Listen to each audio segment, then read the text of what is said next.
Big up, big up, big up, and welcome, welcome, welcome to all the Reds out there, all the neutrals, and all the rivals still. We are going to be doing a preview show today.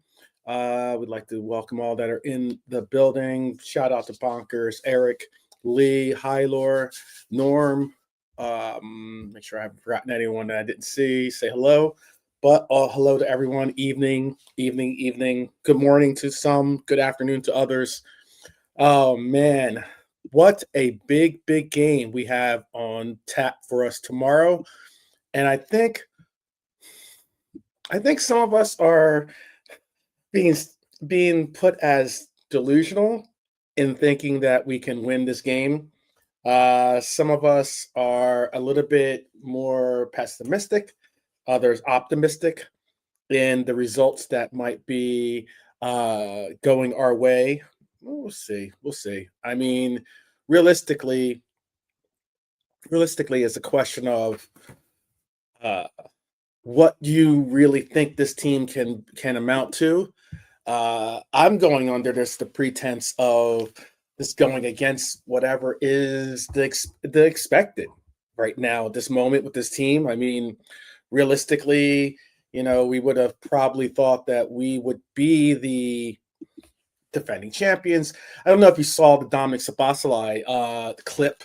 I posted it on my Twitter account, and it was a very interesting perspective.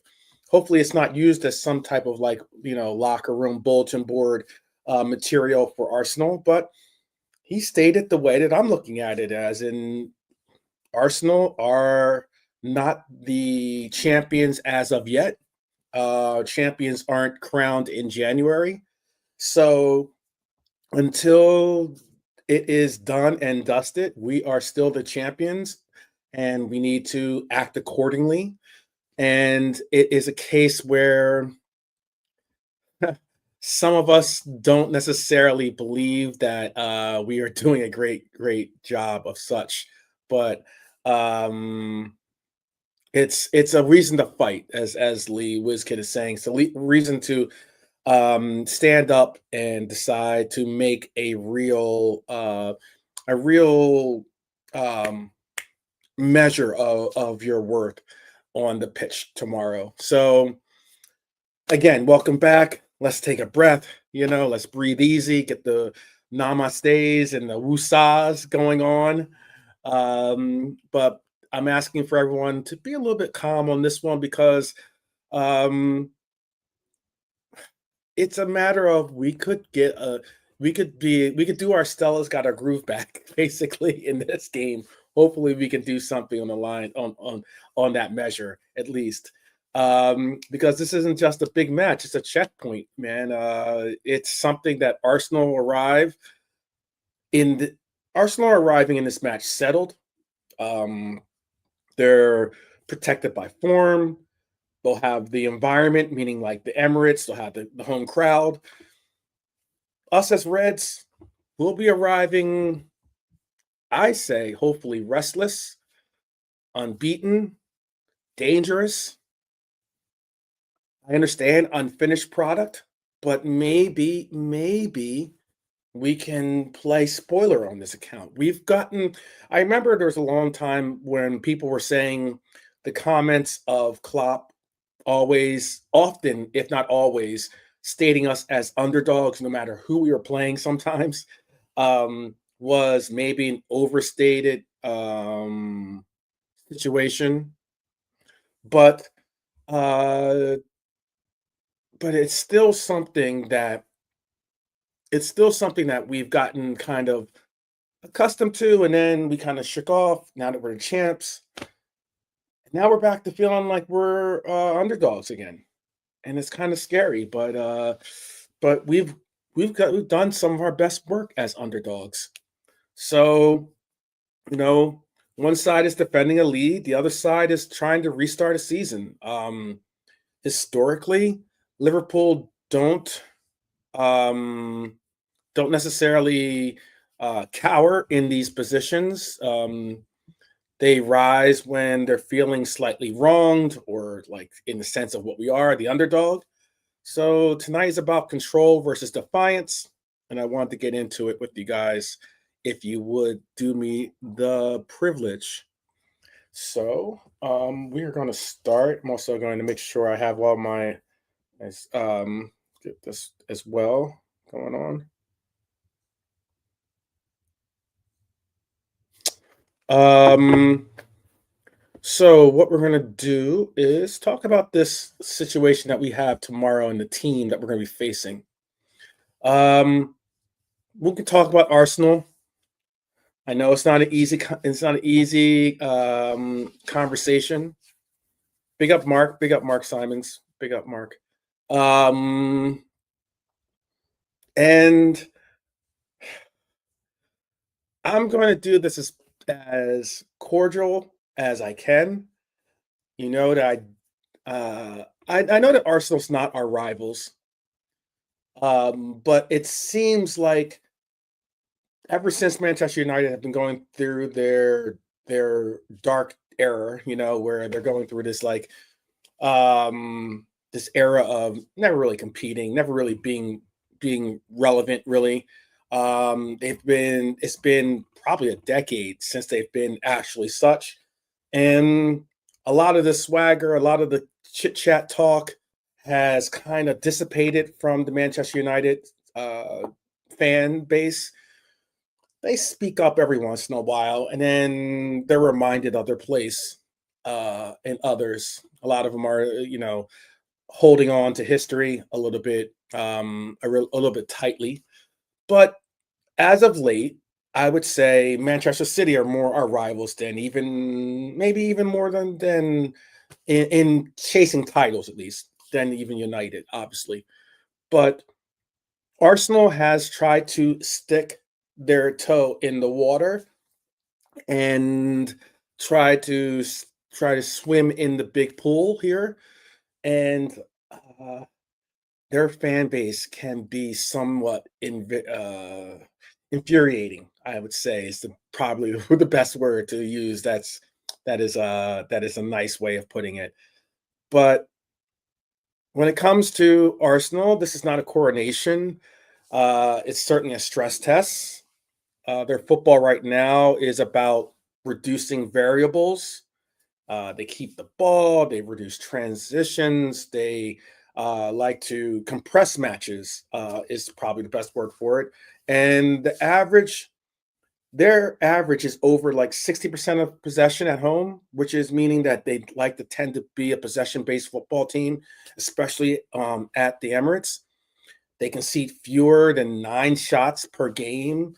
Um, I don't know if that's necessarily dominance. I know that's, they're obviously winning on possession there, but 9 shots, 60% possession. It's not necessarily dominance. I think it's more like risk management, if you ask me what it seems to be.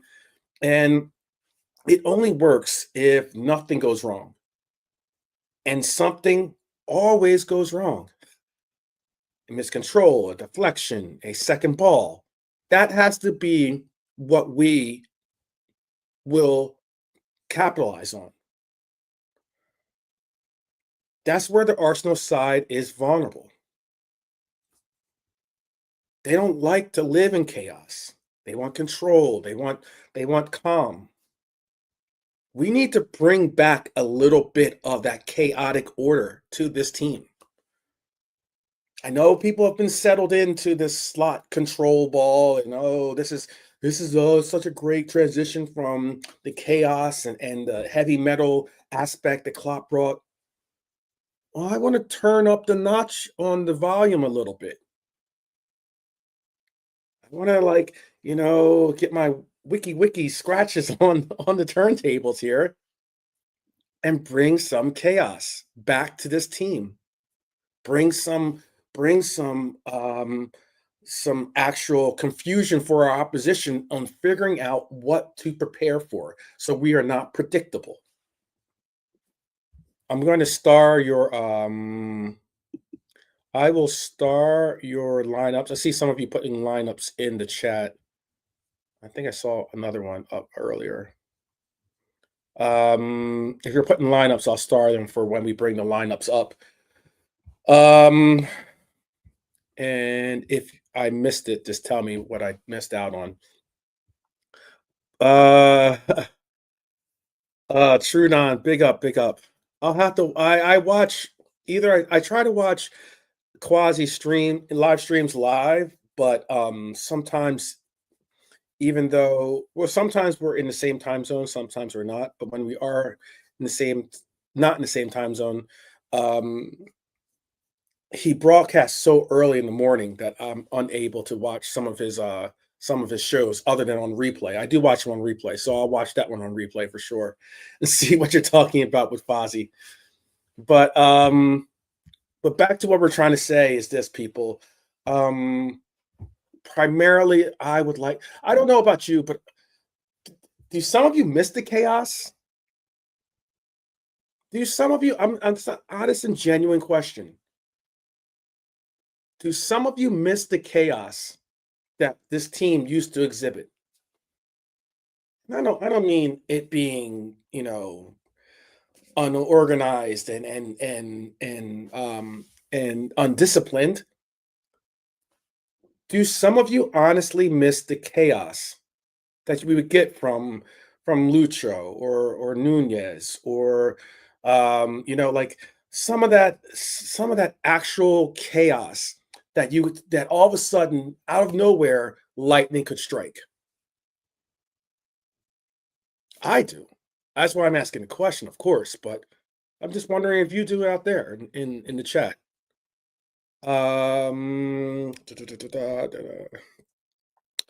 Let's see. Sheba says they missed Diaz and Darwin and Diaz and Kloppo. I'm right there with you, my brother. Um, Lee says he misses the energy. Agreed, agreed. Hyler chaos. He says question mark. He misses a heartbeat or something that can wake him up during the match. I got you. Norm says he misses winning football matches. We all do on that account, certainly, certainly. Let's see. Ian says, "Oh, Ian's putting in some stats." Um, Being in the big pool, only City belong in that big pool. Well, I don't. You know what's very honestly interesting is you speak about how we've won the league twice in 34 years, Ian. And if you know football has, especially in England, has a long and storied history that goes beyond just the Premier League. And I'm not certain as to which supporter you are of a club, but I will address it, and I'm doing as best as calmly as possible and as respectful as I can. If you're talking about City being the only person that can say they swim in that big pool that I referenced, I could probably give you 130 different reasons why I might contest that point. So at this moment, you can make your assertions, but I mean, realistically, it is what it is. I know that, and I don't know who Shay's I guess, a rival or neutral, but I appreciate that the fact that we have some neutrals and some rivals in here, trying to put a little bit of extra sauce in the pot here. So it is what it is. Um, uh, I'm gonna get back to what we were speaking on, though. Get back to what we were talking on, and um, I'm gonna get back. I'm gonna get back to what I was gonna speak on, and that is again the funny thing about before I even get back to it, the funny thing about when you see neutrals and rivals, but certainly neutrals, because a lot of times you'll see people in the chat and you won't see what team they necessarily represent. They're apparently too shy to put their teams out there, but it's okay. I understand. Some of us have pride, and some of us have to figure out what that word even means. But what I notice sometimes when engaging with, let's call it for what it is, trolls, they tend to not be honest and have an honest conversation. So, if you want banter, we could go back and forth with a little bit of banter, I guess. Um, but there is no tears coming from this champion. Uh, I don't cry over anything such as this, certainly not. But all the same, the only tears that will be necessary will be the bottle that will, will be necessary to collect them as Arsenal possibly bottle the league once again. And tomorrow, hopefully, we can have a hand in helping that happen. I'm gonna keep. I'm gonna somewhat uh, get back into what we were talking about. I'm not trying to get too far off subject here, but I would like to see a little bit of chaos brought to the situation. I would like to bring back a little bit of true introspection of what it is that we have on hand for tomorrow. And I'll ask the question of, is Arsenal's control built more on stability rather than superiority? And I think it is built on the tenets of, I don't believe that Arsenal are some elite superior team that can't be tested. I will agree that their structure, though, is a real structure of stability. And they have been placing that as the foremost in their approaches towards their games. Defense has been crucial to a lot of their stand-up play. Excuse me, um, and when it comes to bringing out a lot of, you know, what they have to offer, it starts with their defense. Um, they've been scoring some goals times from time to time, but primarily their goals have been either off of set pieces or some types of transitions from the defense. A lot of own goals too, by the way, in the last couple of games they've had too as well. But um, I am asking that serious question because stability collapses the moment discomfort enters the room, I believe. And tomorrow we have to bring a bit, again, my opinion, I believe we have to bring a bit of chaos back to the fold. We cannot settle for trying to control the tempo per se by side to side passes or backwards passes to the goalkeeper. We have to press the narrative.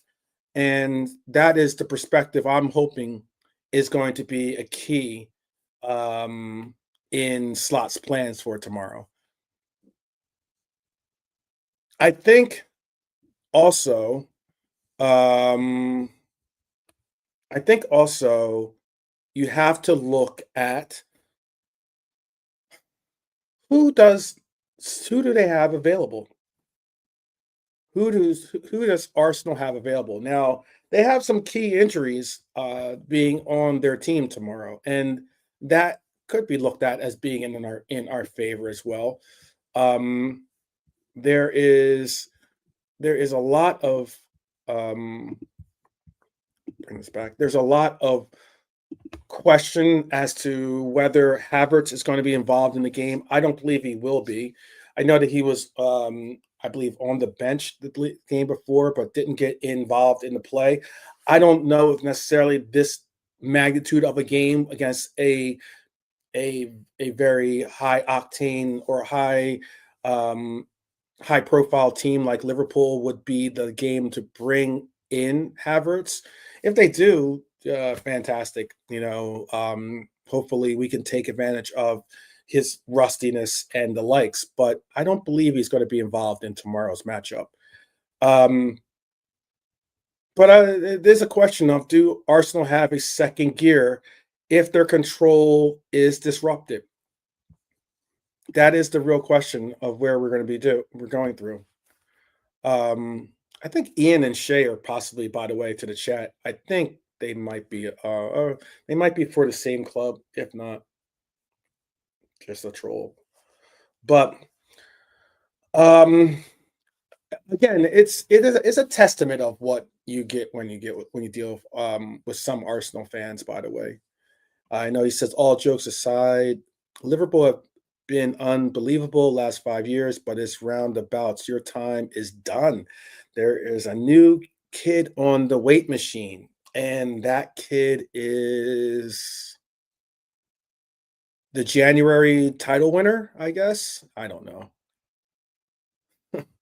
I I I I would love to see what happens to this season. Like I said, titles are not won in January. If they were, then we would have 2, 3 more titles in the bag already. So so it is what it is. But yeah. JK, big up JK. How are you? All good, bro. All good. What are you saying? Just dealing with some trolls and dealing with but primarily trying to focus on my brethren, here, the Reds that are joining us in the chat. And now I got another on the panel, so big up. How are you? All good, bro. All good, man. Bless up, Norman, Lee, Kid, Red Armchair. Hope you're all cool, bros. Oh, we live in a troll world, bro. The mans ain't got nothing to do. That's what they do. Yeah. I ain't got time to troll. That'll be where my album Yeah, came. yeah. Yeah, that's what it's pretty wild that they look to congregate as much as possible amongst the darkness. Coming out from under the bridge, come out from under the bridges. It's a lot of chess from someone telling you to get off the weight bench when when you look back at the trophy haul that they've been lifting, and it's a FA Cup and 2 community shields.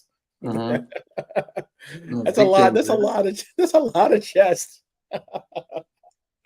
But all the same, all the same. Oh my goodness. Oh my goodness. My goodness. You notice how people tend to talk about things as if and again, when people tend to talk about things, they try to make sure that they cut off they cut, the length of what they're trying to discuss to form and shape their discussion a little bit better. It's funny. It's pretty funny. But it's pretty funny. Anyhow, let's get back to it, because some of the stuff that's being spoken on is silliness. And I'm trying to have an adult conversation, so I'll continue on. I'm going to break down what I think is what truly the truth, and that is exactly, Red Armchair Supporter. People don't tend to really contemplate what it is. They really don't tend to put into terms what it is that is being spoken. So, after tomorrow's game, the Arsenal game, after the final whistle, no one's going to care about the match. That's what they're trying to say now. That's what football is. It doesn't matter what happened yesterday. Now is now. You know what I mean? Yeah. Like for me, we wouldn't be the greatest club in England if it weren't for our history. Yeah. Simple. Yeah. Hence why we don't need no chess, bro. All these guys, they're all fake chess. Just put it out there. I know. All they're winning scorers. And you know what's funny, JK, is you talk to someone that's like an Arsenal fan talking. I think this Shay is an Arsenal fan, I believe, right? And when they talk about the Premier League, they talk about the Premier League as if the Premier League is the start of English football. You're doing a disservice to the history of your club if you're going to do that. You just really are.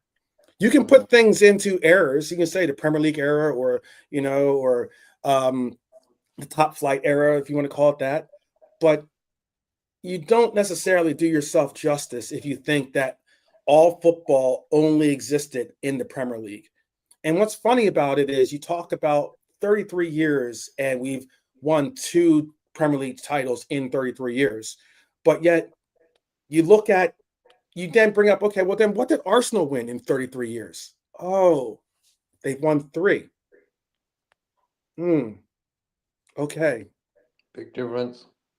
Do you know what I'm saying? So how It'd be many a different years? story if they were like, we've won 12 or we've won so many more titles than you. It's not Look, the bro, case. they haven't won a league title in how many years is it? Yeah. Is it 20 something? How many years is it? 2000. Yeah, they haven't won in over 2 decades. There you go. So that's that. And another thing, in England, Liverpool are the team with the most Premier League league titles, most European Cups, most League Cups. It's only the FA Cup they're not the most in. I think Arsenal have got that. Oh, they can have that. But 2 of the majors, Champions Leagues, and the Premier League, bro, or the league title. So, as I said before, when you're not the top team, you're going to shout the loudest, ain't you? But I mean, the difference is no one's sad in the chat, by the way. We're happy. I think a lot of us are happy to be amongst other Liverpool fans, especially.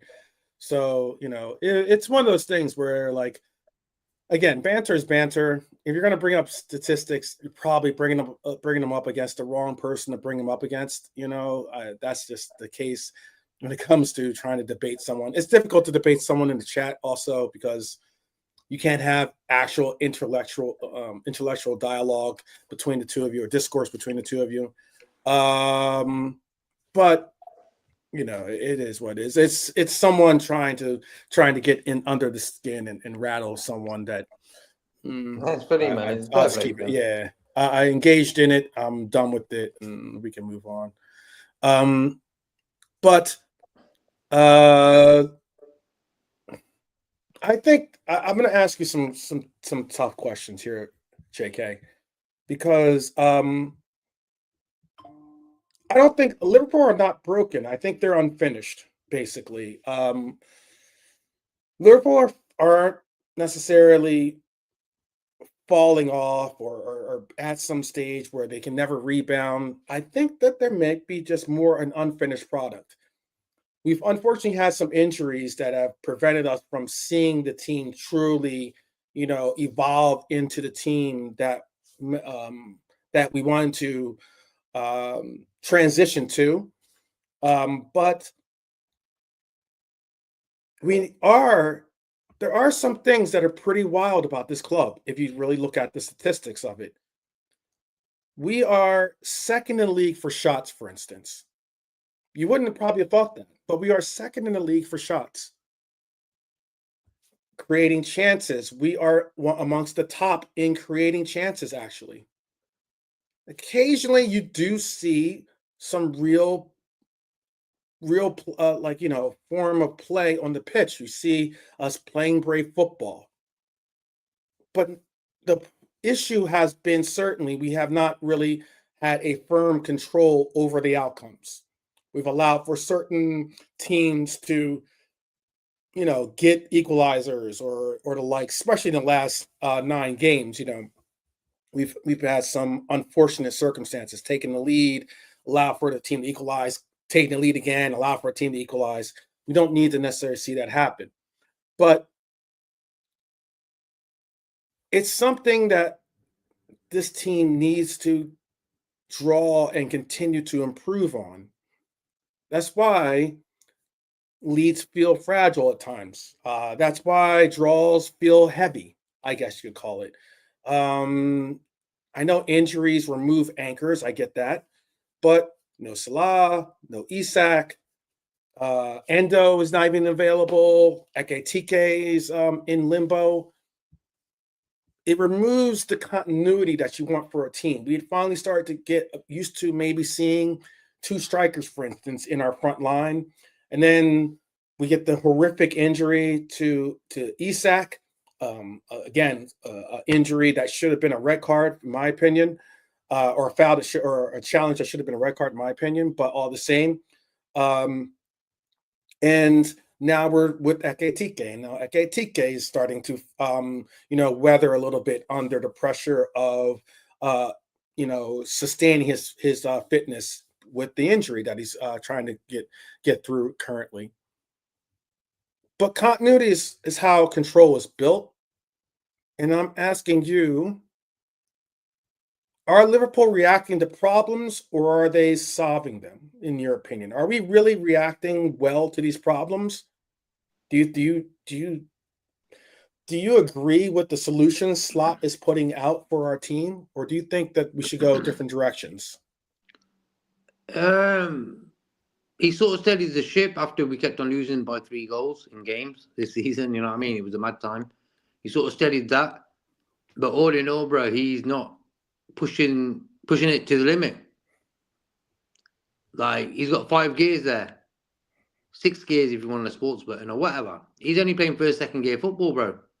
Mm-hmm. So yeah, he sort of settled the team down where we don't look like we're going to lose like we did before. You know what I mean? Fulham should have beat, Leeds should have beat, whatever. Leeds twice, we should have beat them. So he sort of steadied the ship in that way, but when's he going to put the foot down? That's what I've been waiting for a long time, and I don't think he's going to come with this guy. So big game tomorrow. And the thing is, it's like the guy in the chat was talking about, I ain't seen so many fans cry so much, blah, blah, blah. But what it is, our expectations on our goals of this season sort of ain't online, you know what I mean? So it ain't in shape. Hence why Bun's a bit pissed off, you know what I mean? It's going to happen. Mm-hmm. So that's football, you know what I mean? You guys ain't won nothing yet, Arsenal. So I wouldn't be celebrating too quick, you know what I mean? But at the end of the day, it is what it is. I'm looking forward to the game, to see where we're at, see what team we can pull out as well, you know what I mean? Mm-hmm. I do find it funny. I don't see anyone necessarily crying in this. I don't think any of us are crying. I wouldn't state it as much. I certainly have seen Arsenal fans cry a bunch. I mean, the difference in the statement that he made, he did have to distinguish to say a defending champion, considering it's been 20 some plus years since an Arsenal fan has been able to say defending champion and Arsenal in the same sentence. But it also makes sense that he would try to, utilize that sentiment of, oh, I never seen so much crying. I don't think anyone's crying. I think we distinctly know exactly what we want to see from our team, what the identity that we're comfortable with for the team, what that identity is for our team. And I also think that we're doing the best to, get that point out and discuss it amongst ourselves as to, the decisions that we have for our club or the direction we want to see for our club. But it is something. I know that you did speak on, like, are we reacting to problems or solving them?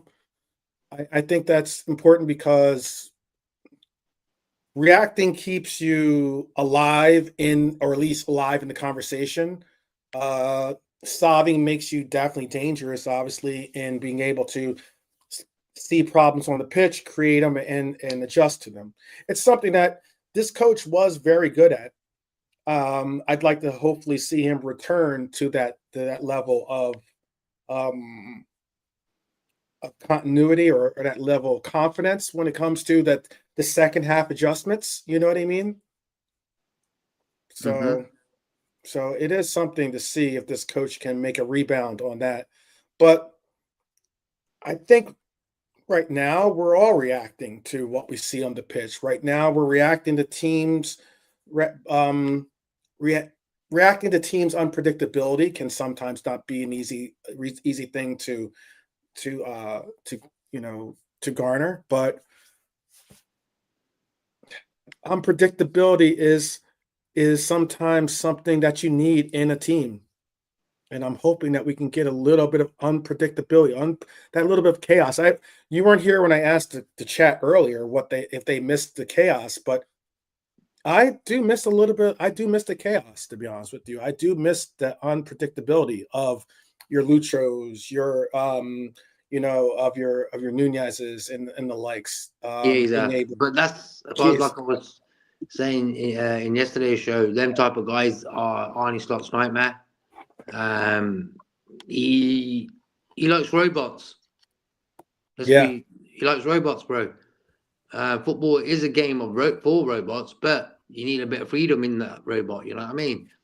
right, Um, you got to have freedom in football, and I think Frimpong, when he's bombing up and down the wing, all of us are thinking, "Great, there's a bit of energy there." Arnie Scott's having a bloody nightmare, bro. He can get behind the halfway line. Hence why he was dropped against Fulham the other day. You know what I mean, bro? yeah, Come on, man. yeah, Frimpong slowly getting into it. Who starts Bradley? So God knows what he's up to, bro. yeah, yeah. It is something of who knows what he's up to, but oh man, um, is this Liverpool side more dangerous chasing games than protecting them? Do you think? Do you think that we should be a team that approaches teams by saying we're going to, I wouldn't say chase games, but like as in push the narrative as opposed to sitting back and trying to protect. What's your opinion? Do you feel more comfortable when our Mm. team is out there, pushing for that next goal, or do you feel more comfortable when we're trying to sit back and control and hold on to Mm. like the Neither, bro. possession? I'll tell you the Okay. truth. Neither, because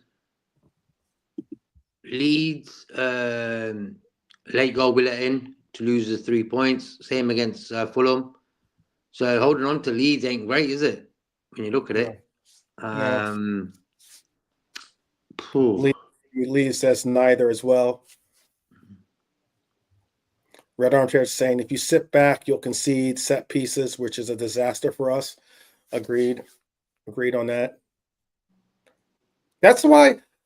Tell me your opinions in the chat too, obviously, but that's why I thought, despite the fact that we're 9 games on the bounce, unbeaten, it's why I did reach out towards Lawrence McKetta, for instance, or and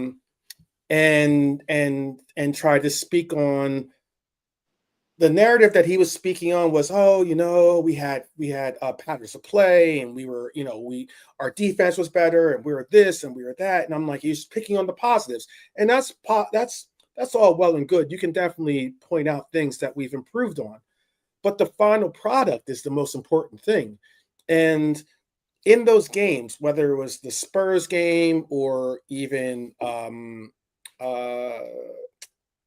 Fulham match, or even in the Leeds game as well. Um, it seemed like we had broken through, and rather than keep pushing forward, we settled back on our heels, and that's when we were suspect to the attack. We didn't look like we were going forward. We looked like we were being stagnant or just trying to hold on to the ledge, you know. That's just my perspective. Is that yours as well? Bang on, bro. Yeah. Oh, okay, no worries, no worries. Yeah. That's at least my perspective to the chat as well. Let's see what you guys are saying. DVD kicked the ball over the bar last game, despite knowing we can't defend corners. He did, but he didn't have much choice in that one. I don't think. Nah, he had That's the enough one time where to. I Yeah, think he's talking about the one that hit the bar. that It one. Yeah. bounced back in front of him. There was an Mm. attacker close enough to that could have made it more difficult, for him Yeah, that's the thing. Yeah. if he didn't just try to like get rid of it quickly. He had enough time there to kick it down the pitch, but hey. Possibly did. But I mean,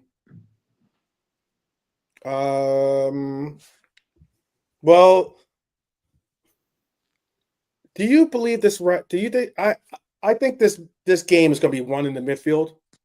Yeah, of course. I think that Arsenal's midfield is certainly uh, a collective that is for a formidable collective of midfielders. Whether it's Rice and Zubamendi, who want calm. We're going to have to see. I know this name's not going to be necessarily taken on as someone that you want to hear, but we're going to have to see McAllister possibly step up his game in this one. We all know Dom's going to put his best efforts out there, but I'd like to see McAllister, Gravenberg, Jones, if whether I don't know who you think is going to be playing in the midfield, but one of those three or some combination of that is going to have to step up their games in this game because we all know Odegaard wants control. We know that Verts is our best way of disrupting that control by his, his progressive play. One side wants the game to breathe, the other side wants it to stutter. I'm going to ask you, JK, are you back? And just make sure you're back with us if you're ready. Nope. Okay. I'll ask you the chat then, since JK is still gathering himself. What do you want to see out of our midfield? What is it that our midfield needs to do in tomorrow's game, in your opinion, to win the midfield battle? What is it about our midfield, maybe, if you don't want to answer that question, what about our midfield is something that is lacking that you'd like to see us step up tomorrow?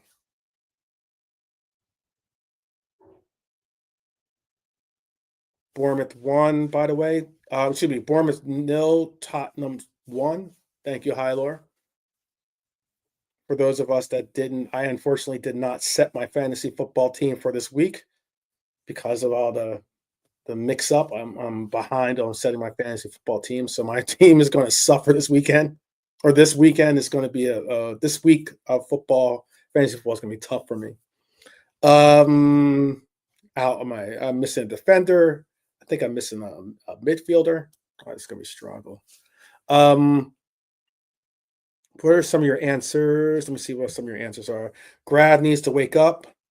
Block the passing lanes. Okay. Let's see. Wiz to concentrate on focusing. I'm sure. Big up, fake pundit. By the way, big up, big up. Rice is not a 6. He's up and down the field like a yo-yo. Okay. Eventually, Declan Rice is the world's. Evidently, Declan Rice is the world's best midfielder at the moment, according to most Arsenal fans. I agree on that assessment. Not that Declan Rice is the world's best midfielder, but that most Arsenal fans are trying to put him in there. I've heard them go as far as to try to say Declan Rice is better than Steven Gerrard. That's at least the narrative they're trying to push out there. Telling him to when they show those memes and they have like the players which player needs to stand up for this player to sit down amongst these great players. Some have, and the Declan Rice one they had Steven Gerrard trying to stand up. I was like, you're out of your mind. Norm is saying, help the back four better, pass the ball quicker, stop dawdling on the ball, and in turns break beyond our front players and by doing so, maybe create more room for front players. You know what we don't see too much of, really? And it's something that, again, this is the chaos. I know these are the variables, the tweaks that you have in the regular procedures that you see on the playing pitch. But something I miss, and it's something that, like, if I don't mind when Grav, receives the ball in our third, is able to do that turn and drive the ball forward. We know that Jones can do the same or very similar. But one thing I do miss is the type of runs you would see Matip engage in. And that is seeing a defender being able to take those runs and go and progress the ball forward. Heck, I've even seen Kwanzaa do that once in a blue moon for us back in the day. I know Kanate doesn't do it too often, and I know I'm not saying that Kanate is a strong dribbler. We know Virgil van Dijk could possibly do it, but we don't see that too often anymore. It's something I think that wouldn't be is a little bit missed. Big up, High Lore. Everton 1, Wolves nothing. Okay. Norm is saying he wants to see more drive from our midfield. Hyler saying he cannot speak for any slots since he doesn't speak Dutch, but he would have used 4 midfielders in this matchup. Okay. Let's see what else you guys are saying. Kanate tries on occasion. On a rare occasion, Lee. I know that he has done such. I'm not saying that he hasn't, but that is a very rare occasion. Have I seen him really take that kind of run? Let's see. The midfield has been really flat all season. Yes, 12 them runs from Matip is sort we need from a midfielder more. And I agree. I wouldn't mind seeing, if we're not going to get those kind of runs from like a Matip style run, excuse me, from our defenders. I wouldn't mind seeing a little bit more of Gravenberch doing those forward runs, deep probing forward runs into the final third. Let's see. What else are you guys saying? Red Armchair supporters funny. Let's see. If we had a proper CDM, our midfield would change drastically. Gravenberch could rotate with Mac, move the ball up the field faster along with Sabo's energy, allow wide attackers to be wide attackers, says the Lone Sheep. Let's see. And I can understand that I don't think I honestly do not think that this coach really values having a quote unquote proper CDM. I know often that proper CDM is basically, I think, code for a destroyer style CDM. And someone like a Fabinho or Mascherano, Mascherano, excuse me, I said Mascherano. But that's not what this coach really, I don't think he values it. If he did, he would be as bold and as ingenuitive as Klopp was when he started to start Endo. We do remember there was a period where Endo was our starting center DM. And during that run, we were pretty good. We had a nice run of games where we were either unbeaten or were on a win streak during those games. It went up to, I believe, it went all the way up to the League Cup final. I want to say was where we started, where we used Endo as our DM, and then in that League Cup final, he got injured by a ruthless, and I say dirty Chelsea team. Bournemouth won. Spurs won. Thank you, Bonkers. Big up, big up. Hyler's asking, what are the odds Arnie Slot changes anything for this match?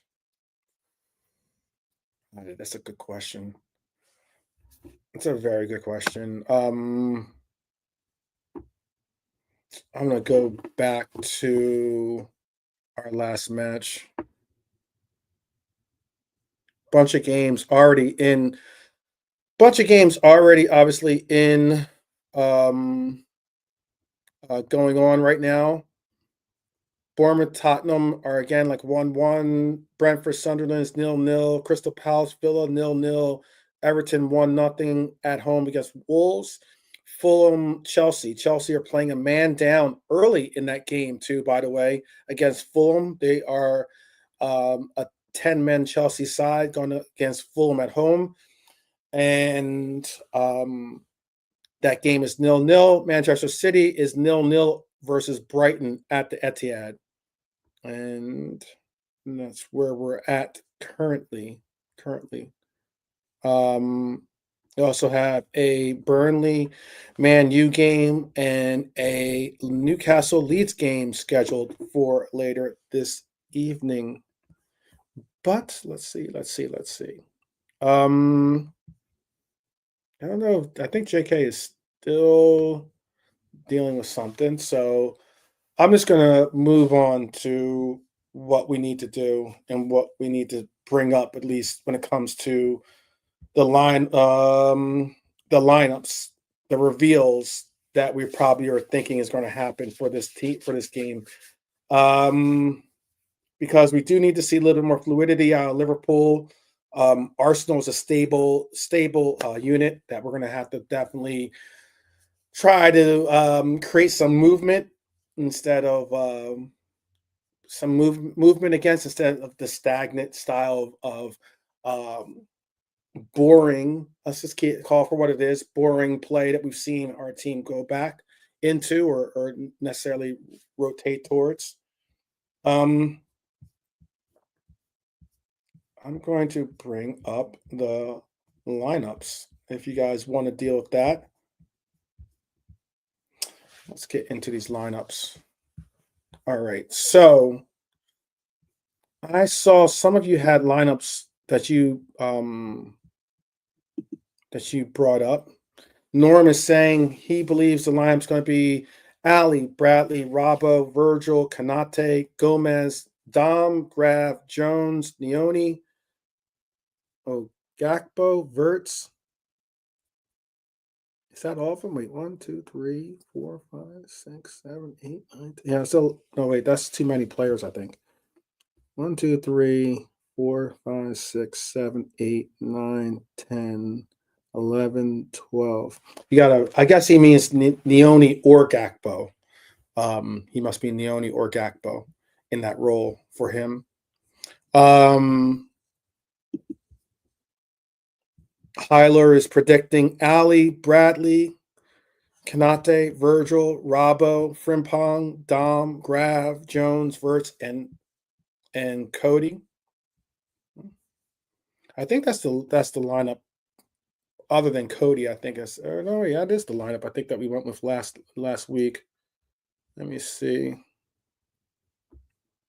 I'm gonna look at our lineup from the previous week here against Fulham. Our lineup against Fulham was Cody, Jones, Verts, Dom, Grav. He has Frimpong in here and not instead of Bradley. And he has Robbo instead of Kirkez. Okay. All right. Here's a question. Norm is saying he'd play Gomez at left back instead of against Saka and no Robbo, he means. Okay. I don't mind that at all. That's not a bad shout, to be honest with you, Norm. Gomez has played very well against Saka when pitted against him, primarily because it's Saka wanting to use his left foot and draw and stride in from the right side. He would be going towards the strong foot of Gomez, and it sometimes neutralizes that movement. I agree with that. That's not a bad shout. I don't know. I don't think we'll see that by this coach. I don't think he'll make that deduction. But I agree. That is a strong shout, a very strong shout. Bonkers is saying Ali, Bradley, Ibu, VVD, Kirkez, Grav, Jones, Frimpong as our right wing with Verts, and he has Sabasali left wing and Gakpo up top. Okay. All right. All right. All right.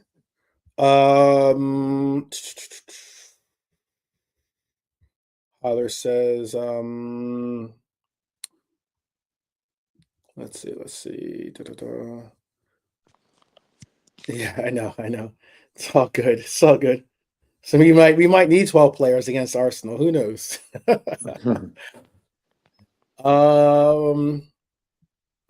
Let's see. I'm trying to let me make sure I have this all set up. But do you have a lineup that you're thinking about, JK? Yeah, like Alisson goal, Frimpong right back, Kanate, Virgil, Kirkez. Then the midfield, you got to go with the four. Gravenberch, Okay. Sabotzola, McAllister, Wirtz. And then it has to be Gapco, has to be one. Mm-hmm. Play Chiesa off him. Okay. 4-4-2. I'll probably go with that. So wait, you're going to play a 4-4-2, you're saying, and Yeah. then have are you going to do a flat four, or are you going to do like a diamond, or are you going to do box? Yeah, I do a diamond. You do a diamond. Yeah. Okay. I'll probably give like a Chiesa, like a free roll sort of thing, but Gapco playing as an A9 instead of sticking on the left wing and trying to cut in all the time. So I'd rather have Gapco. Look, Gapco in the other day he scored. Why? Where was he? In front of the goal, not on the wing. He was in front of the goal. Bang, scored. So yeah, our attacking options ain't great. So that's why I've gone with. I can't really see Chiesa starting against Arsenal. Let's be real. But who else? What else can you do? Unless you put 5 in midfield and play 1 up top, Gapco. Yeah. You know? Yeah. So that means Jones comes in to the Chiesa, and I think that will go like that. Yeah. Are you comfortable enough especially in this level of a game, are you comfortable with starting Kirkez in this game? Look, bro, what I like about Kirkez, he battles. And he don't give you no peace. Yeah, Robertson's a more experienced type of lad. But I just feel Saka needs to be taken care of, and Kirkes would jump on him in that way. Robertson will give him more space. That's the difference for me. You know what I mean? Okay. So I do like the shout that Norm brought out for starting Gomez on that left side. That would be unexpected. Yeah. Gomez has played well again. I mean, he's played that role on the left back for us against Arsenal in particular very well against Saka. Well, someone needs to ring Arnie up and tell him quickly that. Yeah, tell him they didn't make that new move. Yeah, because can't really see it happening. You know, sometimes when you look at football, it's a common sense sort of game. I think all of us in the chat and me and you, we could all agree on a lineup for tomorrow that could work. But Arnie Slot won't agree with none of us. Yeah, exactly. You know what I mean, bro? Yeah. Logic is logic, man. And I think, and it's not could be a logical guy. I can't judge him because I don't know him that well. But sometimes he needs to use a bit of common sense, be a bit shrewd. You know what I mean? Mm-hmm. Oh, Look, where is if this if you one? if you play Chiesa, give him a free role to help Gapco out. You got him, Gapco, and you got Wirtz who can do Mm-hmm. damage. Mm-hmm. So you got three guys on the pitch who can do damage. That's Mm-hmm. all I'm saying. So there's a threat there. Don't want to go too safe. You know what I mean? Mm-hmm. Agreed. Agreed. Um. Let's see. Let's see. Um. It's a work in progress with my lineup, but one I went with would be Ali in goal, obviously. Mm-hmm. I'm gonna go Bradley on the right back spot. Okay. I know I would like to see him bring a little bit of a defensive measure against probably like a Martinelli or something that starts for them. Obviously, you're going to go Kanate and Virgil. We don't have any options unless you want to put Gomez there. You don't have many options to go with in the middle other than that combo. Mm-hmm. On the left, I'm going to go with what you suggested too. I'm going to go Kirkez on the left. Mm-hmm. Um, I'm gonna go Kirkez on the left. This is I'd like to see him. Maybe he could be a chaotic factor in this game. Um, He's that gonna rustle that some feathers. energy. Okay, guys, bro. He's a type of guy who don't leave you alone. And I've Hmm. seen his work rate. Hence why I've got no problems with Kirkez. I like his work Hmm. rate, and his work rate will Hmm. get him there. Hmm. He's getting better each game. He's just looking just more confident. Virgil's not worrying about him like he used Hmm. to. Remember Virgil back in the days? He was always worried about him and like shouting at him on the left and that. That's stopped now. And I think Kirkes is sort of more settled slowly. I wish Kirkes played in that game Robertson just died. Hmm. Not Fulham. Um, was it Fulham or was it Leeds? For which game? What say that? Say that? Say who's There was a who'd you? game like Kirkes went on a bit of a run where he was starting every game and he just looked Hmm. more confident and stuff. He was Hmm. actually crossing the board into the box Hmm. 3 times, whatever, in a game, and not he cross weren't great, but at least he was doing it. And then Hmm. he didn't play against Leeds or Fulham. Who was it? Oh, you're just talking about Kirkez. I could tell Yeah, you yeah, this. Kirkes. So he should have just kept the rhythm going with Kirkes. Hmm. Because Robertson I can could play the FA Cup game. That's no problem. You know what I mean? I could see Robbo. To be honest with you, I can see Robbo. I can see Robbo starting this game. To be honest with you, too. Yeah. Just because Kirkes has played in so many games as of late. Kirkes started against Fulham.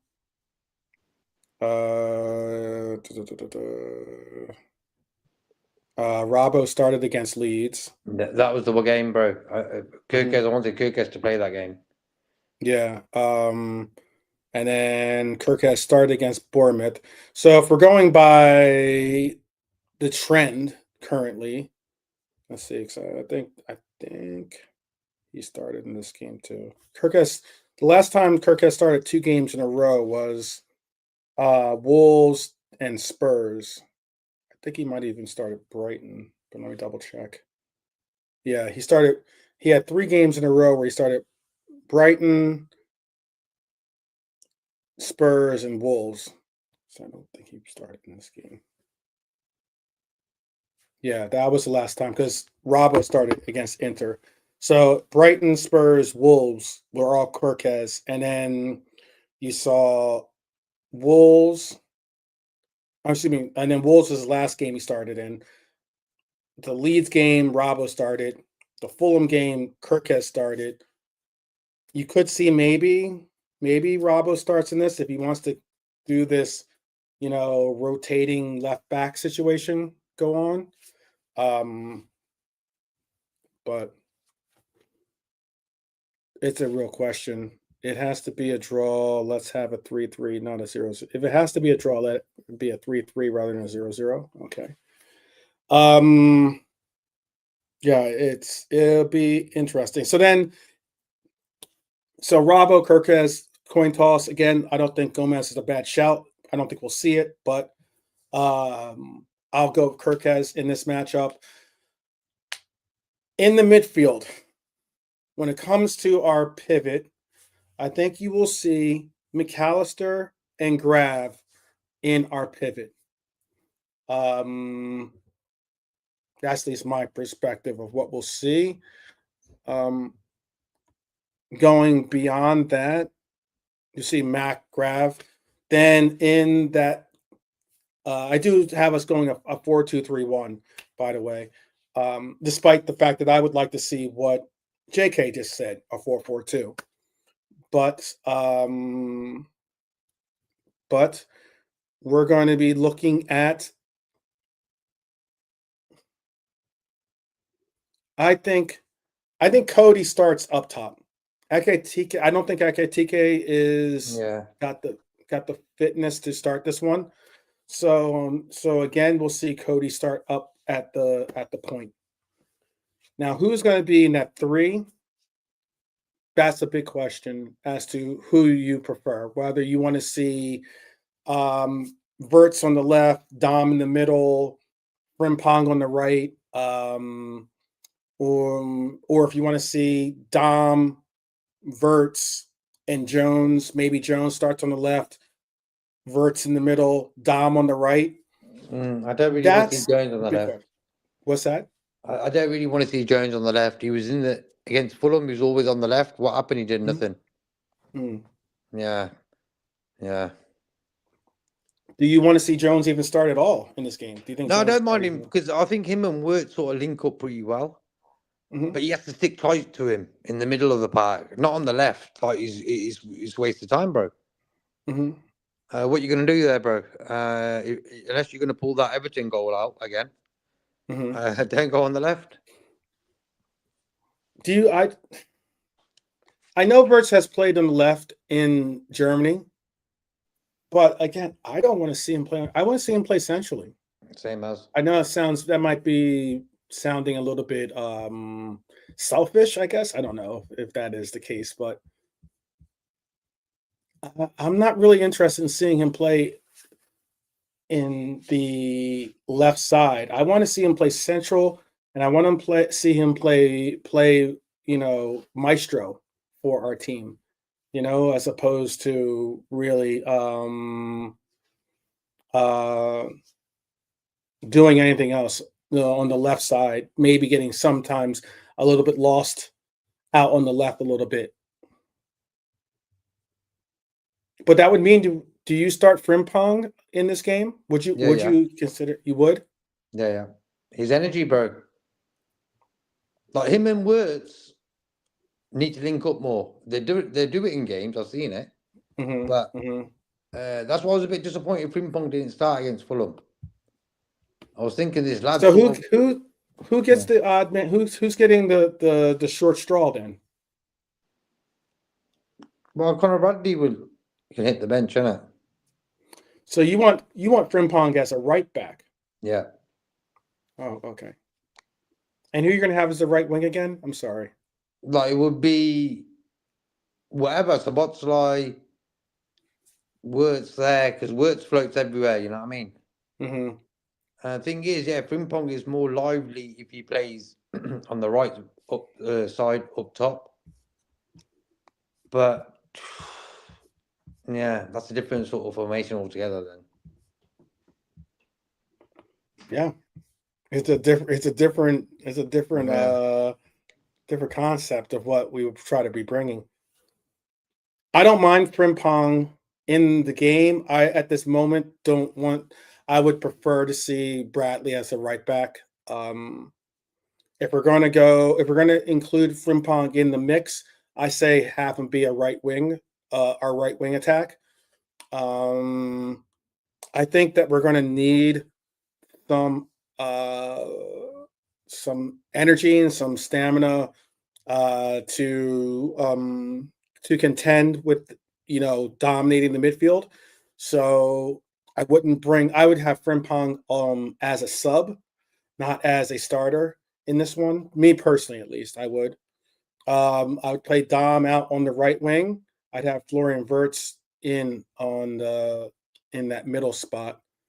Um, if necessary, is this the kind of game that you bring in a Chiesa, or do you bring in maybe I know you don't want to bring in Jones, so is this the kind of game you maybe say, okay, let's put Chiesa in to bring that energy and that fight and that bite, a little something different on that left side, if especially since Cody won't be there? I'm not going to say start Rio. I'm not going to go be as bold as to say that, but would you maybe start Chiesa in the left wing spot? That's a real question for everyone out there. I see Manchester City have just gone up. I see that. I see that. 1-0 City over Brighton.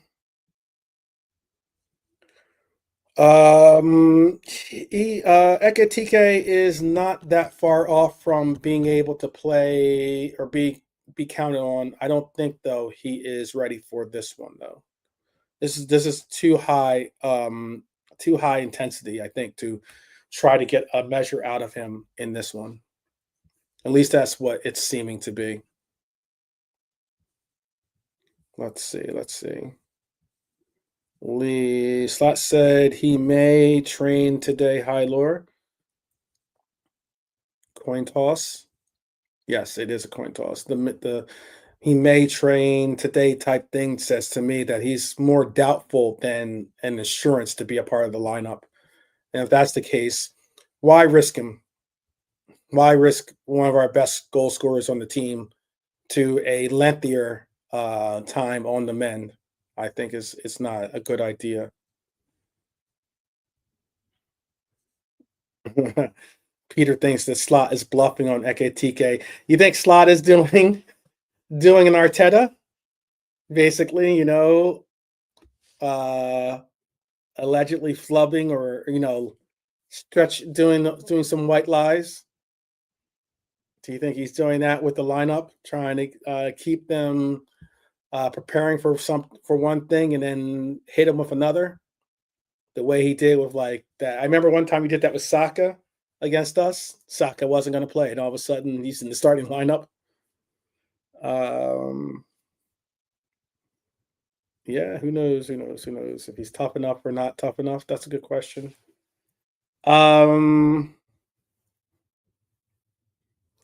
No, far too honest to his own detriment. Yes, he is. Yes, he is. Our coach is a very honest person when it comes to telling it like it is. I will give him that. Sometimes a little bit too too forthgoing with the honesty, I would say. But I'll just wait and see. JK, are you with us? No, yes. Because I wanted to get into this. I wanted to get into some trivia actually. Break up break it up a little bit. I wanted to get in some trivia, but I guess since we don't have JK back just yet, I'll go into score predictions then. Let's get some score predictions in here. Score predictions. I'll tell you straight off the bat, my score predictions are pretty simple. I'm going to go. I'm gonna go. I'm gonna go 2-0.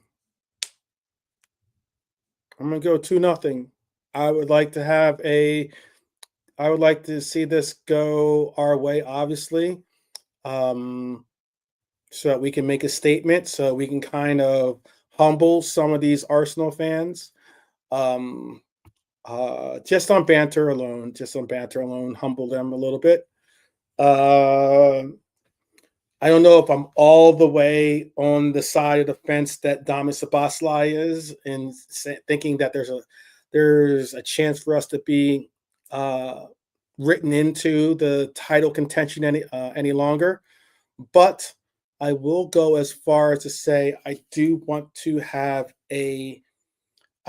make a definitive moment in who wins this title, and us us doing a double over Arsenal would be a very impactful um, impactful statement by us, I believe.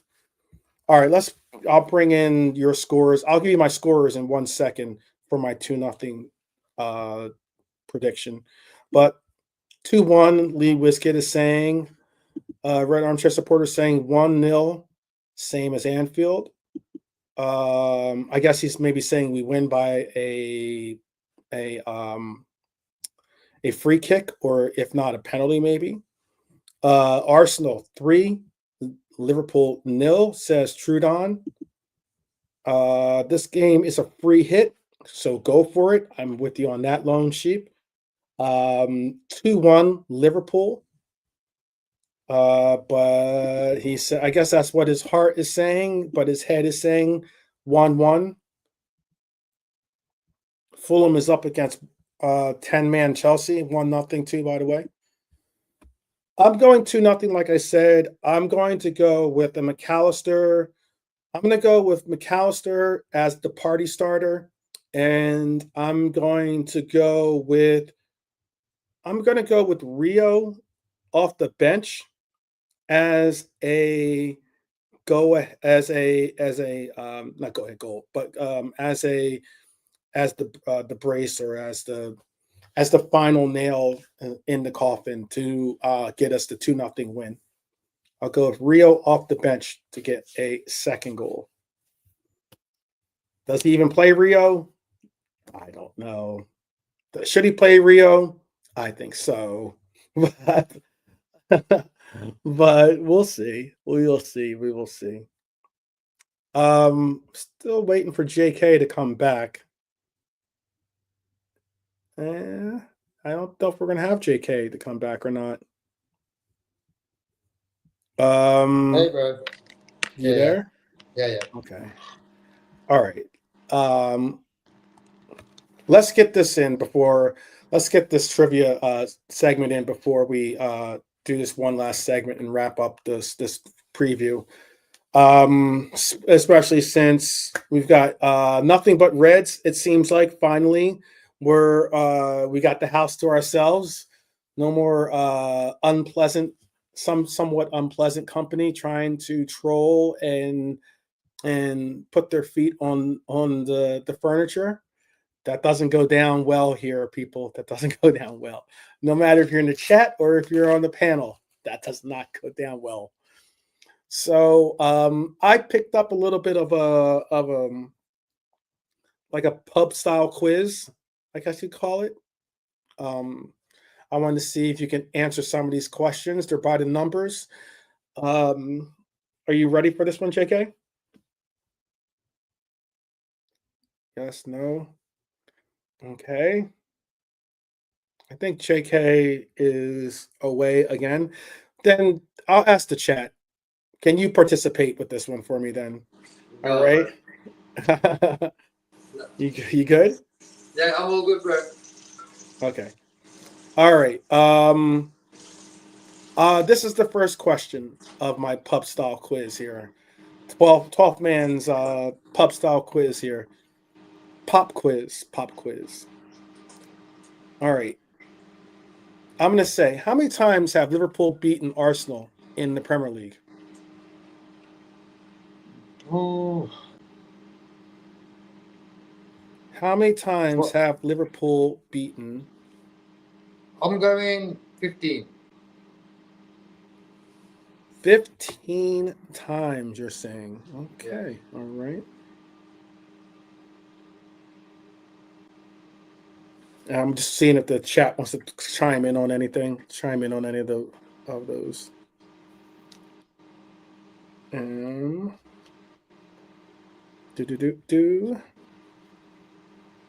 It's in the Premier League too, and we're talking about in the Premier.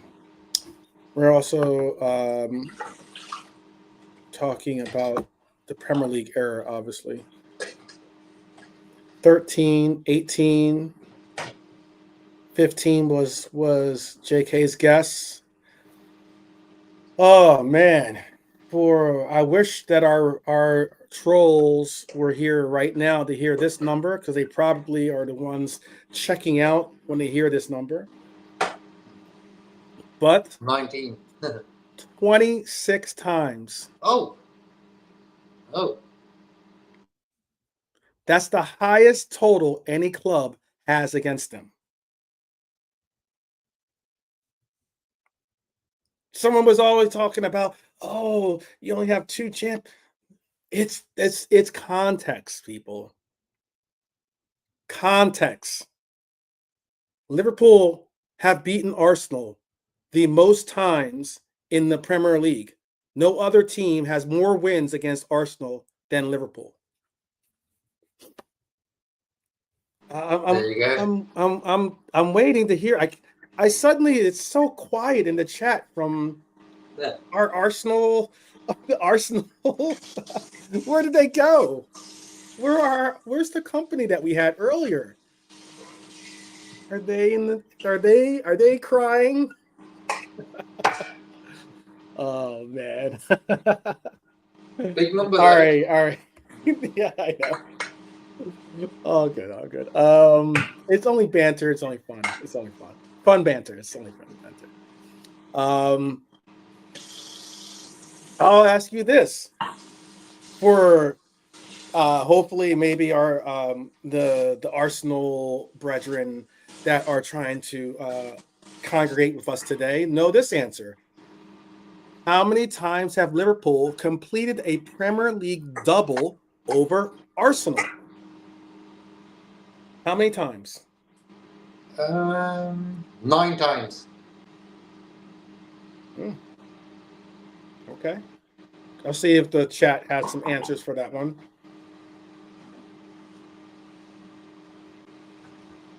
5. Bonkers is saying 5. Okay. 8. Lee Whiskid says. I'll give you one more guess. I'm going to pull out a number like 19 times. It's like a big number. Yeah.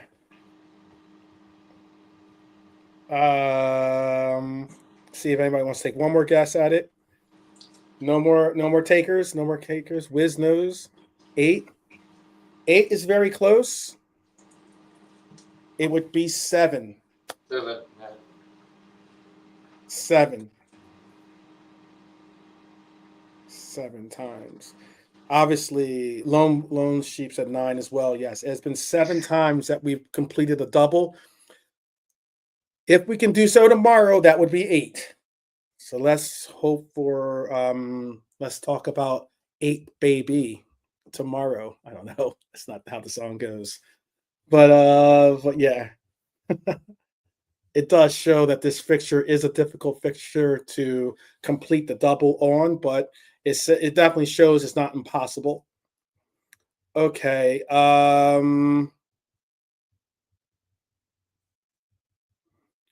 This is an interesting question. It's an obvious answer, obviously. So it's one of those gimme type of trivia questions. But what day of the week is the first time this fixture has been played in the Premier League history for these two clubs?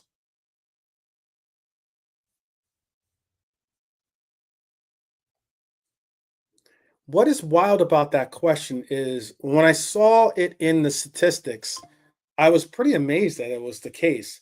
But apparently, Liverpool have never faced Arsenal in a regular season Premier League game on a Thursday. This is the first time in Premier League history that we will be doing so. That's a pretty wild trivia. I don't know how you would formulate it better in your own words to try to stump someone. But it is it's a weird stat. That's a really. I was actually talking about this earlier. I was like, what a weird day to play Arsenal on Thursday. Yeah. There you go. But you never know. Maybe it's because they're too busy playing in Europa or something. I don't know. But that's just a joke. It's just a joke.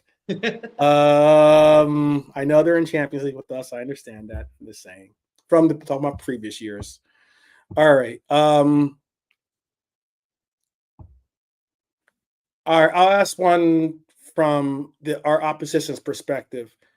In what year did Arsenal last keep a clean sheet against Liverpool in the league? What was the year that Arsenal kept a clean sheet against? What was the last time in the league? In the league, not in FA Cup, not in a League Cup, but in the league, did Arsenal keep a clean sheet against us? When's the last time?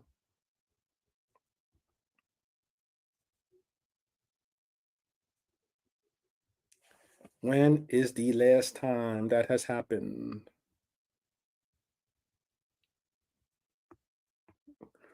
Do you have a date that you want to drop in there? Mm.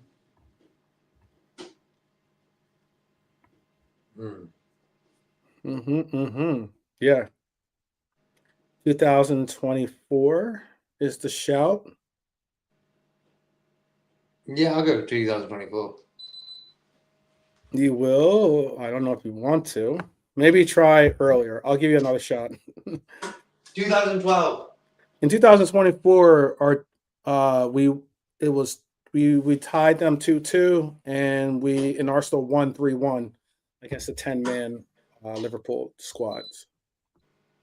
So what would be the date of this? Is when Arsenal beat us, by the way, keep with a clean sheet.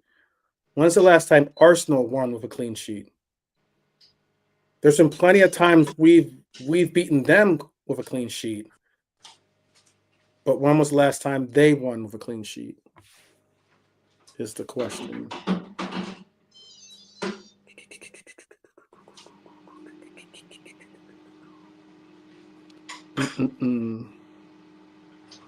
Or had a clean sheet, excuse me, even had a clean sheet against us, but when's the last time they won? 2013 is the answer to the question, basically. 2013 is the last time they beat us 2-0. Is what they did. At the Emirates, they beat us 2-0. That was the last time they ever had a clean sheet. Well, technically a clean sheet and beat us. They had clean sheets before. You could have maybe even answered that question. 2015 was the last time they kept a clean sheet against us, because in 2015 it was a 0-0 tie in 2015. All right.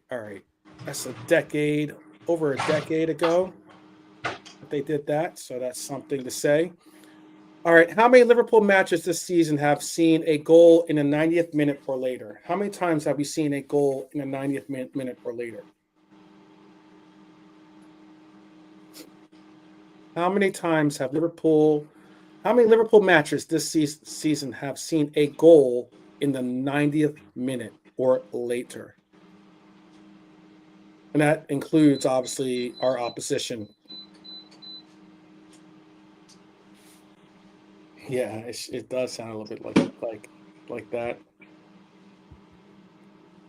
Yeah. You tell me. I know you guys can hear JK cooking up a meal there. Yeah. Gonna be a Red chef. Armchair Supporters going 5. Lee is going 6. Lone Wolf is going Lone Sheep. Excuse me, is it Lone Wolf? That's I'll probably go your arch 7 then. nemesis. Lone Sheep is going 6. Sorry, Lone Sheep. You want to give a guess to this answer? I'll go 7, bro. 7. The answer would be 9. There have been 9 games that have this year for Liverpool that have seen a goal in the 90th minute or later. 9 games. It's a lot. That's too many, I think. It's way too many. I'd like to see us have control and dictate it all the way through. Here's a fun one. Is that if it's probably not that difficult when you really put some thought to it. But which Liverpool player could become the first since Sadio Mane in 2017 to be involved in 3 straight league goals against Arsenal? in which he's played, at least. Which Liverpool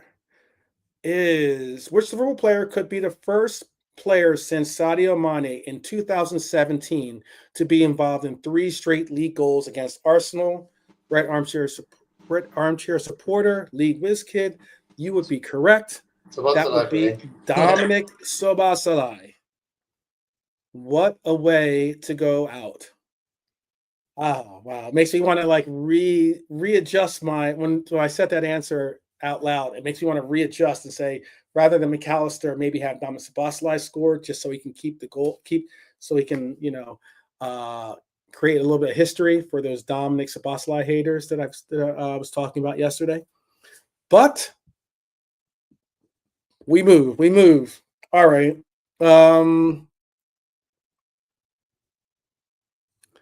There is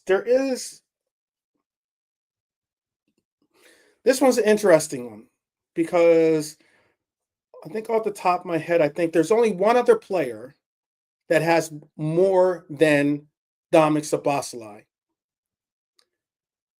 But how many open play shot sequences has Dominic Szoboszlai been involved in this season? How many open play shot sequences has Szoboszlai been involved in this season?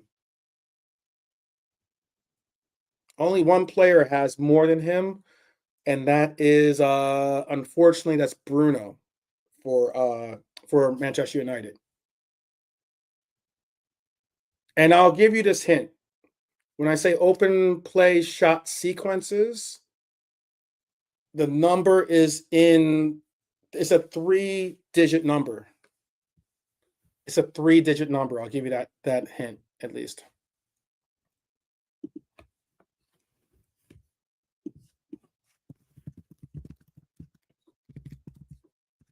I'll give you that hint.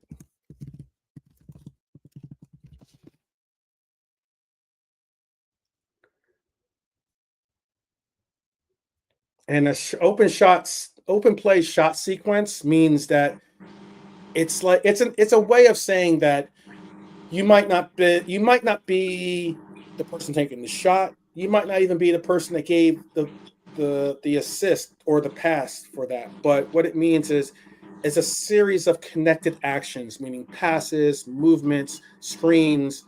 But it means it's not like a set piece, not like a free kick or anything like that. It's like you create an opportunity from your play. That's what it means. You're actually involved in the sequence that creates a shot. That's what it means. So you could be League Whiz Kid. Well done, by the way. 103 is the answer. Wow. 103 is the answer. Nice one, League Whiz Kid. Yeah, that was spot on. That was right on the nose. All right. Here's a easy one. We have our goal scoring threat is going to be Cody Gakpo tomorrow, or Cody Hakpo, however you want to pronounce it. How many away league goals? That's away, not total goals, but how many away league goals has Cody Gakpo scored this season? How many away league goals has Cody Gakpo scored this season?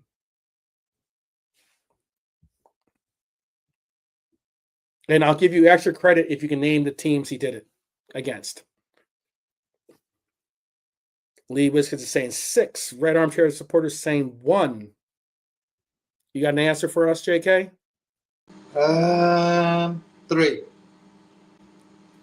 Oh, on the nose. There you go, bro.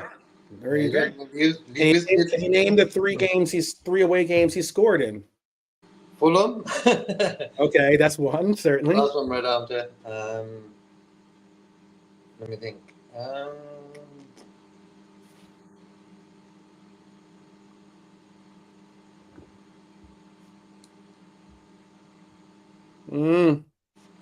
I'll help you guys out. How about this? We might as well call Cody Big Ben because he sets the time. He makes the time in London. Cody has scored against Chelsea, West Ham, and Fulham. All three teams. West Ham. All London teams. All London teams. So who knows? Can Arsenal be the next London victim? We shall see. We shall see. I don't think he scored against Spurs. I don't think he did, but I'll double check for you. I shall double check for you.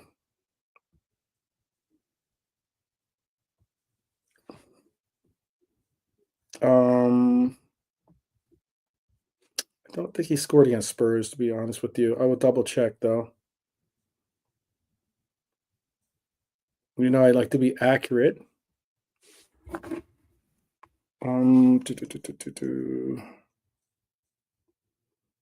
was the Spurs matchup? But while I look at that one, I'll ask you the next question. I'll look it up though. But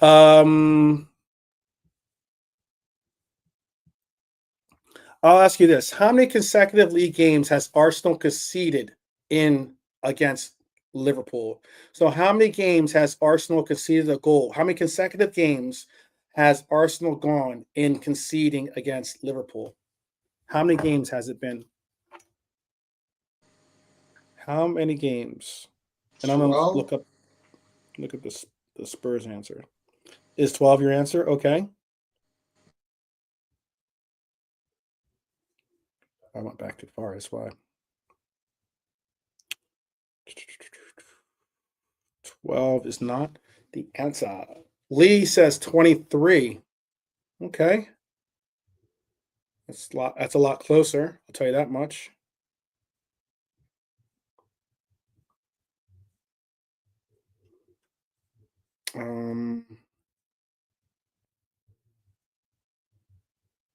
Yeah, he didn't score against Spurs. It was Ekatike and Isak that scored against Spurs. It is 20 games, 20 matches. It has been 20 straight matches.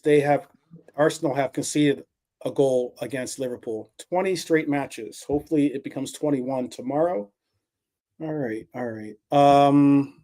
And that would be all of my number breakdown. You guys did pretty well, actually. You guys, 103, that was, I didn't expect someone to get it right on the dot, but they got it right on the dot when given the chance. That's good. Very good. So, who do you have? What's your score and score prediction before we wrap up the show here? I'll go 2-0. Okay. Worse.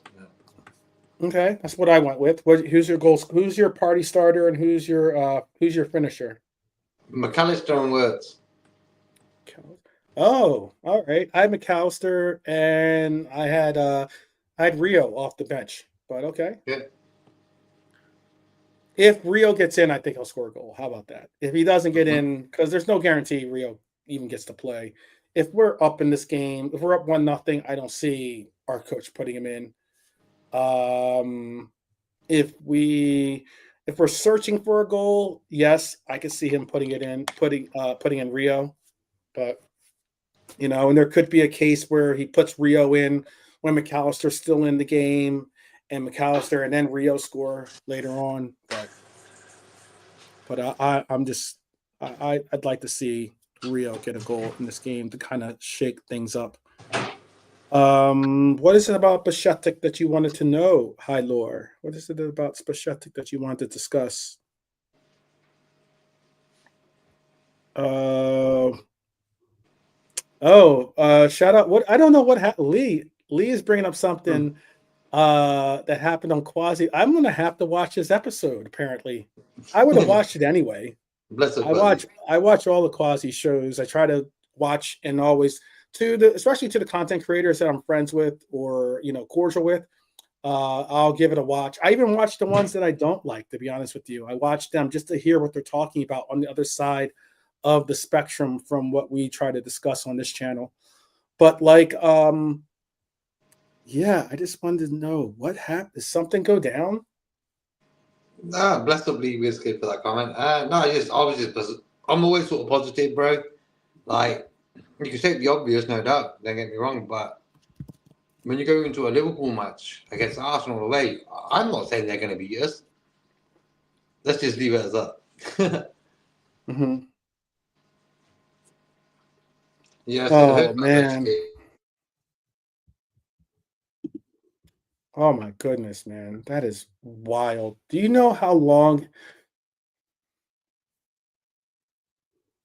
Stefan Bishetic, do you know how long it's been since Bishetic has played for has really played for Liverpool? You know how long it's been? It's been a And long how time, many bro. in days, how long it's been? 389,000. 389. That's close. I feel sorry for the lad. I think he was a top I talent, do man. too. Uh, I do. he, I do too. I don't know what's happened to him. It's been 613 days since he Whoa. oh my gosh. That is 613 days. Actually, it's been 615 days because that statistic was compiled, I believe, on January 5th. But 613, it's either 613 or 615, one of the two. That's scary. That's unfortunate too, because he was a promising lad, promising talent. Yeah, he definitely was. Yeah. Definitely is or was, however you want to formulate that. Yeah. He's had injury issues quite a lot, bro. Yeah, there's me thinking maybe we see him this season. Don't look like it. So, yeah. Yeah, it says the Wish chance him of well seeing anyway. Liverpool's number 43 on the pitch in the Premier League or Champions League this season are slim after a setback in his recovery from hamstring surgery. That's unfortunate. That's sort of unfortunate. We do still wish you were a speedy, if not just a full recovery, Bishetic. You know how that goes. Big shout out to Anfield Roar, by the way. Big shout out to you. Happy New Year. Yes, Happy New Yeah, Year I to mean, you. bro, that's bro. I hope that you and hope you and yours are well as well. Sleeve Whiskey says Slot wouldn't play him anyway. You know what I mean? You're probably right about that. He was a club player. I can't use him. Exactly. Exactly. I don't want people saying this is Klopp's team. I don't want to hear that. That's a joke. It's only a joke. I'm not trying to stir up anything. Well, it's a measure of where we're at right now. Arsenal haven't kept a clean sheet against Liverpool since 2015. Liverpool always find a way through to score a goal. Hopefully that can continue tomorrow. We've seen, look, they're not going to do what Leeds did against us, and that is, sit back in a low block and hope for us to make some type of mistake. They're going to be certainly assertive. They're going to be progressive with their trying to contain and continue to have possession-based football for Arsenal. They're not going to forget um, their defensive structure and assignments for the match. But we're there to hopefully throw a little monkey wrench into their plans. It's 1-0 leads over Newcastle. By the way, Fulham is 1-0. Jimenez score in that Fulham game. Big up, high alert. Big up, Lee with the updates.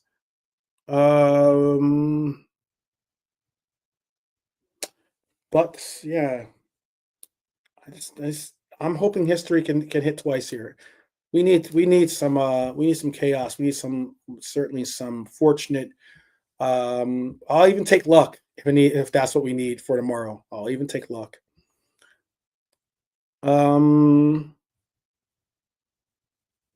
Yeah. Anfield Roar is saying that he is worried about tomorrow. Basically, he says the first time he's been worried since the Wenger and Henry years or Henry days. Look, brother, we walk into this together. We will make it something to be. Hopefully, our lads will make something for us to be proud of tomorrow. Um, I think they all know how big of a game this is. I think they understand what I think the difference between going to the Etihad and going to the Emirates is I think that the Etihad, a little bit different story when it comes to the prowess of the coach and also to the caliber of the team. I think Arsenal is there's something to be gotten there. So hopefully we can make the most of it. Hope we can make the most of it. Let's see. I'm just reading what you guys have to say. Look, all logic says Arsenal tomorrow. Um, and maybe that's the reason why I am going with a Liverpool win. It's because everything points to a Liverpool win, or excuse me, an Arsenal win. And for some reason, this year has been one of those whatever you think is going to happen doesn't happen. So I'm hoping that that's the case for tomorrow. Man City won, Brighton won, Toma with the equalizer in that game. Wow. Well. All right. Before we bounce, I'll tell you those scores then. City, Brighton, as we've just been told by Hylor, 1-1 with 61st minute played in that. Crystal Palace still 0-0 with Villa. Fulham is up 1-0 over a 10-man Chelsea. Everton is up 1-0 in that Wolves game. Brentford is up 1-0 against Sunderland.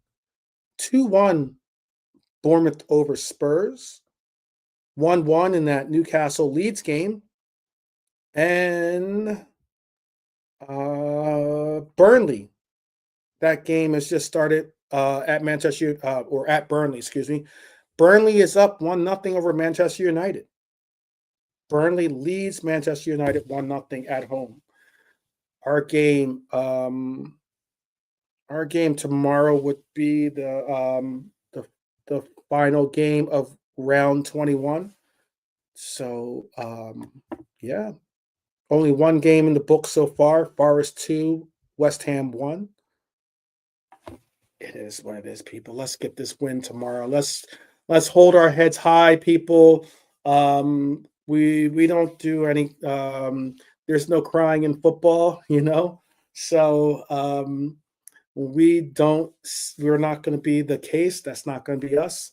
Regardless of the outcome, we're always going to support our club and we're always going to keep backing each other to the fullest. Brentford 2-0, by the way, over that goal just happened in that Brentford matchup. Thiago with the goal. Brentford. Thiago is on fire, by the way. He is on fire. I don't know if you guys have been noticing that or not, but Brentford's Thiago has been a real difference maker for them this season. Real difference maker. They lost a lot. Obviously, Brentford lost a lot of their scoring prowess up front, but Thiago has been answering the call lately for them. Definitely answering the call. All right. We're going to let you guys go because I think JK is still cooking up dinner. Can't do about 20 things at one go, bro. I got you. Yeah, bless up the chat as well, always. Let's win tomorrow, man. Yeah, let's get this W tomorrow. That's all. That's all we can hope for in this regards. hopefully tomorrow Liverpool can do some cooking. How about that? How about that? Yeah, We'll I'll have a see. day off. We'll see. But yes, this is like I said, all logic points to Arsenal with this win. Liverpool is going to be my choice, however, in that prediction. I'm going to go 2-0. I believe McAllister will set the tone early with the party starter goal. And then I have Rio, if he gets in, finishing the story. If not, I'll go with Dominic Sabasli or even Cody Hackbo. Let's go. Let's go with Cody Gakpo. One of those three. One of those three. To get the goal, to get the second goal. Tomorrow we'll break it down. We'll have a Reds roll call. I'm gonna do the Reds roll call 2 hours before the game starts. So I'll do an hour session and then I'll do it like an hour before or 2 hours before game time. The reason why is because I'm going to drive into Phoenix and do and watch the game with my supporter club. So that's the plan, at least for tomorrow. And then we'll do a proper post-match reaction show after the game as well. All I can say, people, is believe. I know that some of us have gone from believers to doubters, but there's no better feeling than having belief or having some type of hope. I know it might seem slim, it might seem distant, but as long as we are together, anything's possible. So, JK, I'll offer you to say goodbye if you're there to the chat or to those. I guess JK's doing, like you said, 20 different things, so maybe he can't say goodbye. So I'll say goodbye for JK.